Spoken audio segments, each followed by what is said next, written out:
Maswerteng hapon po mga ka-STL. Narito na po ang resulta ng STL Bataan para sa araw na to, second draw, November 9, 2025, araw ng linggo. Naway ang mga natayan niyo po mga numero kanina ay manalo nawa ngayong hapong ito, 4 PM. Kaya kunin niyo na po ang inyong mga ticket. Narito na po ang resulta.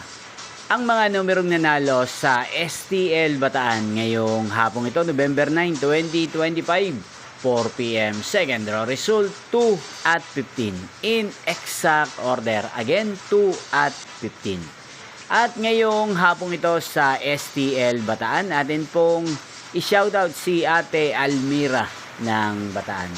Shoutout po sa inyo Ate Almira, sana po ay nasa maayos kayong kalagayan. At sa lahat po ng mga taga Bataan, shoutout po sa inyo. Inyo pong napanood ang resulta ng STL Bataan. Magkita-kita pong muli tayo mamayang 8 PM.